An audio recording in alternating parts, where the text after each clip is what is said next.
Hello, my name is Mars, and welcome back to the Crimson Diamond.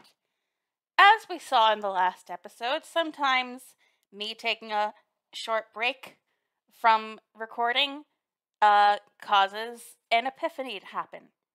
Uh, on a puzzle I'm stuck on. This is not one of those times. I still really have no idea how to get Albert's fingerprints. So, looking for a hint, I went into the compare fingerprint screen to see what exactly it says. Albert's working in his room as usual. He seems busy. How can I get his attention? And the obvious answer to that would seem to be the cookies, which do I currently have a baked cookie in my inventory? Yes, I do. So rather than give him a cookie, what if I, ask him about the cookies? Ask Albert about cookie. A freshly baked cookie would be delightful. What about the jam? I enjoy a dab of jam with a nice buttery croissant, though I doubt I will see very many croissants out here. So, what happens if I give you the cookie?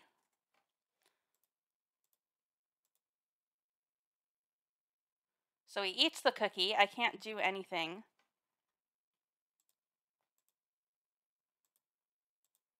Now if I examine his desk again.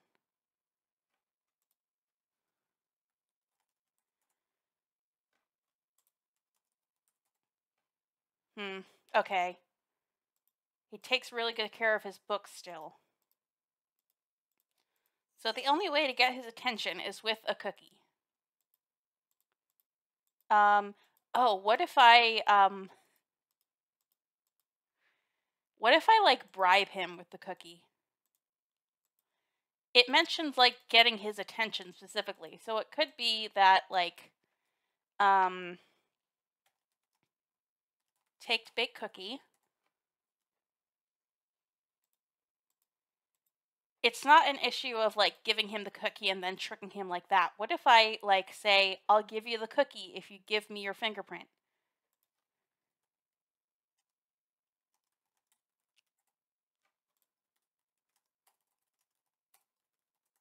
No, damn it. Offer cookie. Trade cookie. Oh, damn it.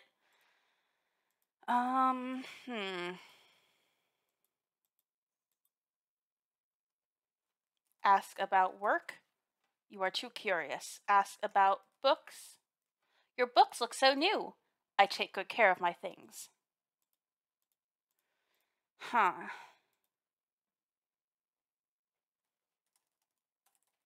What does he say?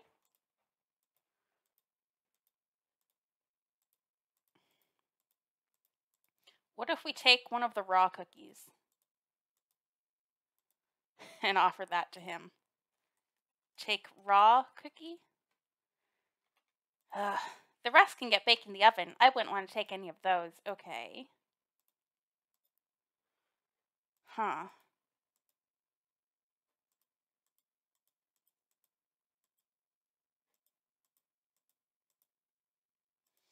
Hmm.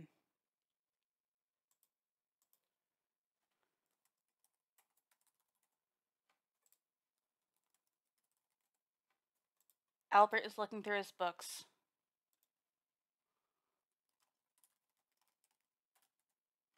You don't say anything noteworthy.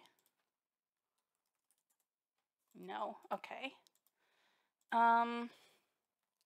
Put cookie on book. No. Put down cookie.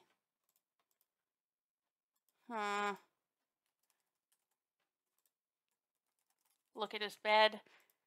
Okay.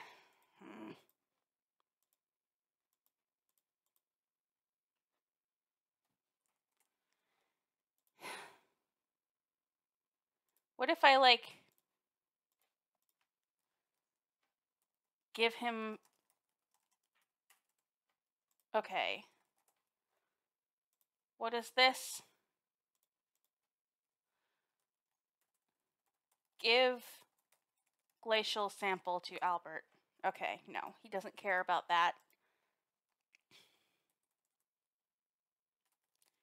Share cookie? You can't use share in this game. Okay. And we're sure bribe doesn't work. Sorry, you can't do that. Okay.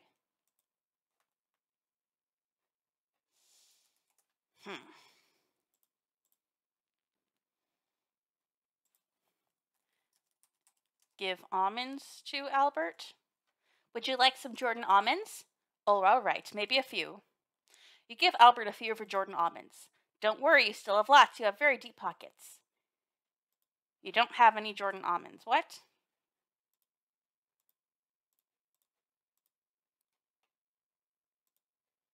Okay. Please be more specific. Soak Albert with water. Please be more specific. Soak Albert. I'm just doing this because soak is a word that we came across in the last episode with water in a mug. Give water to Albert. No, thank you. Salt it? Salt the cookie? What the hell? How would I have ever thought of that?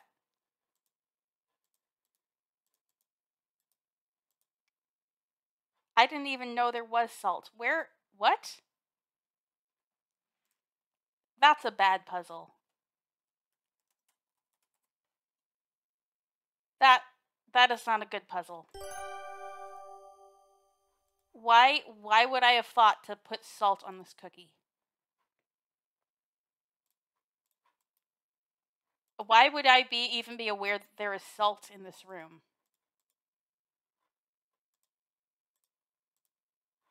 I'm disappointed in that one. I never would have figured that one out.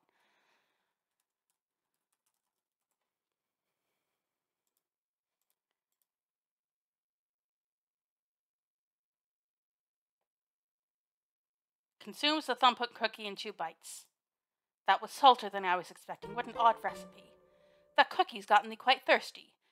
Do me a favor and fill my drinking glass from that pitcher and hand it to me, miss. As you hand the full drinking glass to Albert, you stealthily wipe its surface of your fingerprints. Thank you. Albert drinks the water in 1 gulp and then hands the drinking glass back to you.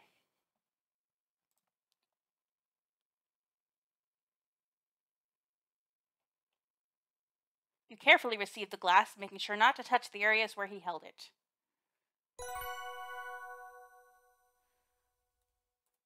Do I have it in my inventory? Dust glass. Okay, take fingerprint from glass. Yay, I've obtained everyone's fingerprints plus fingerprints from the crime scenes.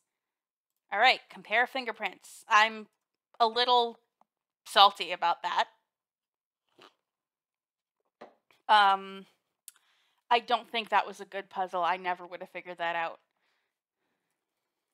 Maybe if you're like, well, if he needs a drink, then what will make him thirsty? But I think that eating a bunch of sweet cookies would make someone thirsty. I don't know. I wouldn't think salt. Flushed with success, you rush to your bedroom and eagerly spread out your complete set of fingerprint samples on the low coffee table. After comparing the complete set of fingerprints, you're able to conclude, amazing! The fingerprints from the jewelry box and the curio cabinet match the fingerprint you obtained from Margot. Ah, Margot was the culprit behind both crimes. I should confront her with my findings. Huh, that wasn't field work, but it was pretty satisfying. Margot, I know you stole Nessa's ruby brooch. I know that Nessa is a little difficult, but this isn't the way to deal with her. Please let me help you set things right. Why should I want to set things right? When I needed things set right, no one helped me. That woman deserves everything bad that comes to her and more. You may be right about that. But you deserve better than to be a thief. That isn't who you are. She does not look good. Fine. The brooch is hers after all. What's wrong with her eyes? They look so cloudy. It's in my walk-in closet. I will tell you where it is. Why? Why must the world be as it is? Nancy. Ah. Yep. Oh no. That looks really creepy with the pixel art.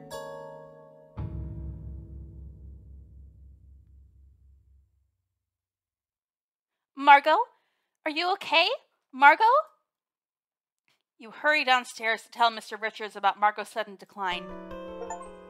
Mr. Richards, come quick. There's something wrong with Margot. What?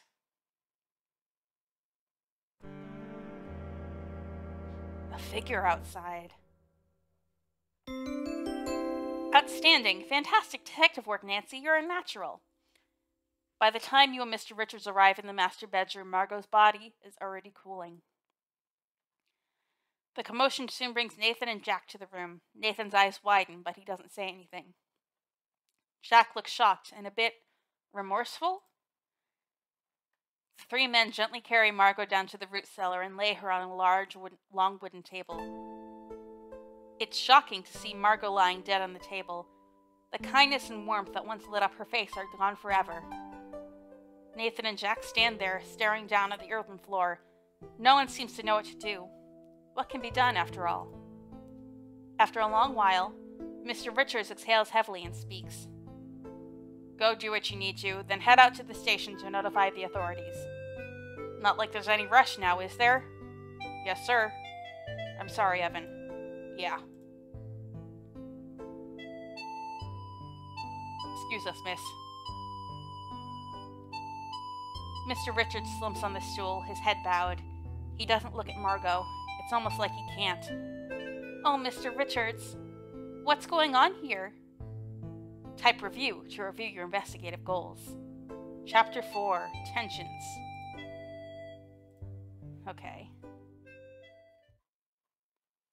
Let's look at my notes. Examine Margot's body. Let's type review. I wonder if Margot was poisoned, how it could have happened. Something she ate? Drank? I should examine Margot's body. Maybe I can find something that will be useful. Well, let's look around this room, because we've never been in this room before. This is the lodge's root cellar. It's a few degrees cooler than the rest of the house, making it ideal for storing a wide variety of supplies with which to provision the lodge. There's a set of stairs in the east wall leading upwards. The shelves contain an array of root vegetables, as well as jarred and bottled goods. There are sacks full of apples and potatoes. My goodness, Jack has done such a wonderful job with his little vegetable patch. Margot is here. Evan is here. Onions, carrots, and turnips stored in baskets and on the shelves, as well as some gigantic squashes. They look beautiful. I'm so sorry, Mr. Richards. Thanks, Nancy. She was my gal. Who would have thought she'd be gone before me? If you want to know more about Margot, I can't help you. I knew who she was when she was here. As for what came before, didn't concern me. I never asked. What was the name of the place she came from? I've forgotten. It was a Canadian place, so I don't really remember.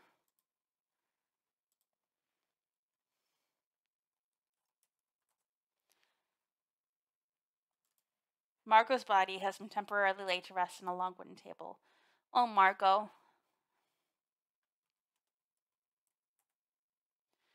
You want to have a look? I'm gonna go have a drink.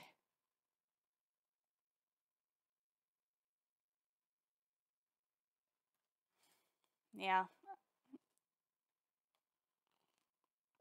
It would be hard for him, I'm sure. You determinedly decide to take a closer look at Margot's body. Type exit or click the exit button to stop your examination.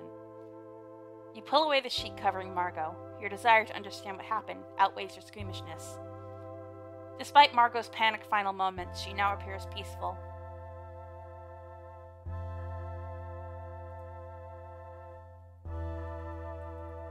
Margot has lovely facial proportions. She was truly a beauty. You are surprised to find that Margot's impeccably coiffed hair is hiding some thinning areas and a few bald patches. Alright, what else to look at? Examine mouth. A closer inspection of Margot's lips reveal no additional information. but having drawn closer to her mouth to get a closer look, you do detect an unusual odor emanating from it. Okay. Margot's nose appears enviably poreless. Margot's eyes are closed and shouldn't be disturbed. Besides, what would I do if I couldn't close them again? What if I just look? Okay. Examine chest. Okay. Examine hands. Intense scrutiny of Margot's skin reveals no bruises or abrasions, but you do find some rough, scaly areas on her hands and feet, darkened areas, and red patchy lesions on her lower legs. I wonder if these skin problems have something to do with her aches and pains. Okay, that's the same. Anything else I need to look at? Ears? You admire the majestic arch of the helix, the delicate shell-like folds of the concha, the graceful dip of the intertragal notch. Very nice. Weird. Weird that you care so much about a dead woman's ear, Nancy. It looks like that's about everything I can get out of her. You carefully replace the sheet covering Margot. Margot's hair was thinning and falling out. An unusual order in Margot's mouth found lesions on Margot's skin. Okay, I'm not done with this, it seems.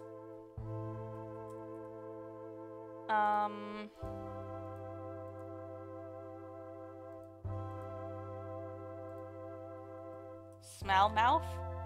You detect a distinct garlicky smell around Margot's mouth. That's strange. I don't remember seeing Margot eat any garlic. Come to think of it, Jack hasn't cooked any meals using garlic.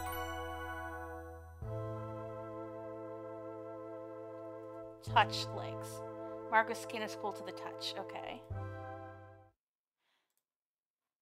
Okay. Is there anything else I need? Okay. No. I still need to look more.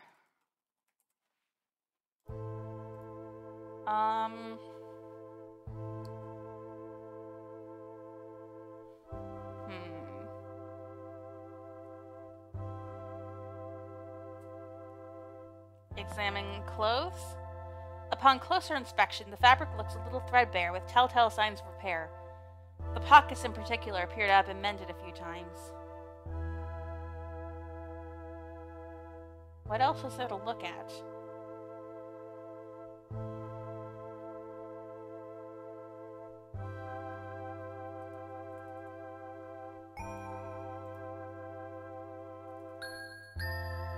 Margot is clad in a fluffy blue robe with two handy pockets on the front and cinches a matching sash. Her golden hair is in uncharacteristic disarray, and her fair complexion is veering toward pallid. Her arms lie limply at her sides. Let's look in her pockets. You find a small silver key in one of Margot's pockets.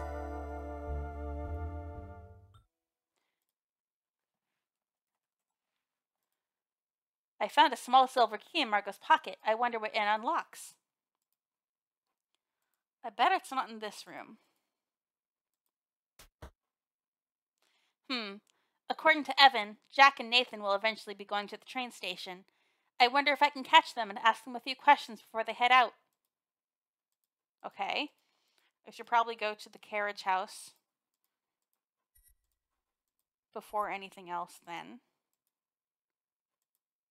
That's where they'll be, I assume.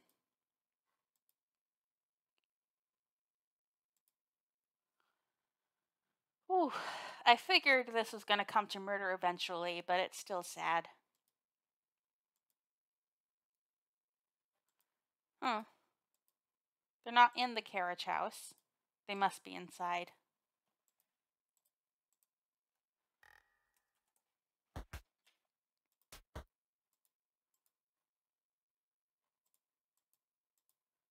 Could they be in the mudroom? No. We'll just check every room to see if there are Jack and Nathan in them.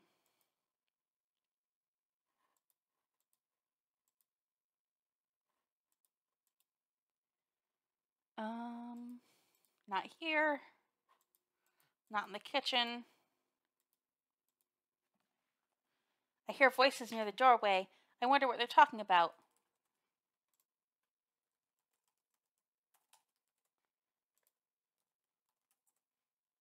Oh, the study.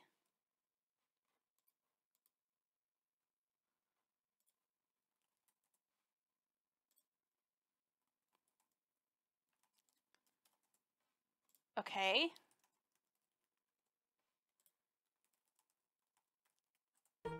Okay, there we go. What an unpleasant complication. Margot had to die at such an inconvenient time. It certainly wasn't what I was expecting. I wonder. Never mind that right now. Help me jimmy this desk drawer open. I'm starting to think Father never made a will after all. He always was such a grand dreamer and never very organized. Nothing in here but bits and bobs newspaper clippings. We have our contingency plan. I'm not concerned. I'm stepping outside for a cig. I'll keep searching for a little while longer, but I've got to meet Albert at the gazebo soon. He seems like he's willing to help us with Plan B for a price. Good. Okay. So they'll be outside.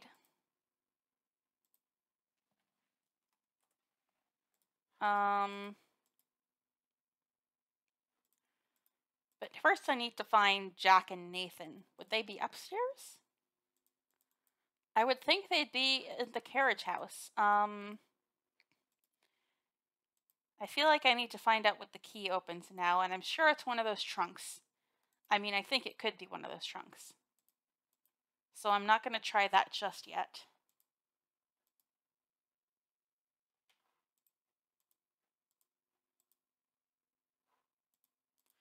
No one is here.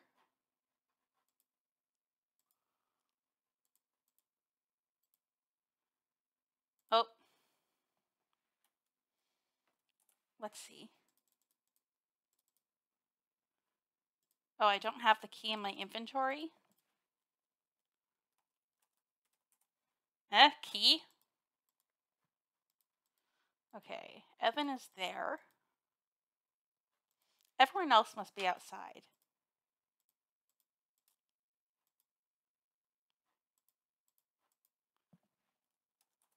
Unless someone is on the patio. Up here.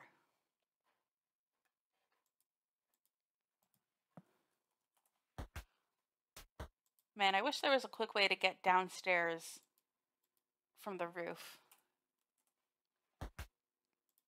Like a quicker way.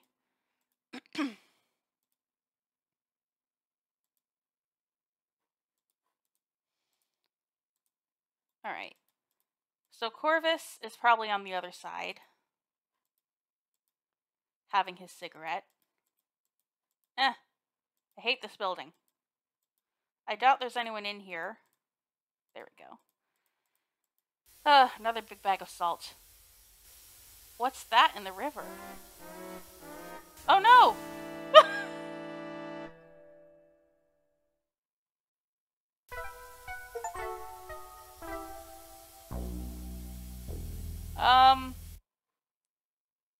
Oh, Jesus Christ.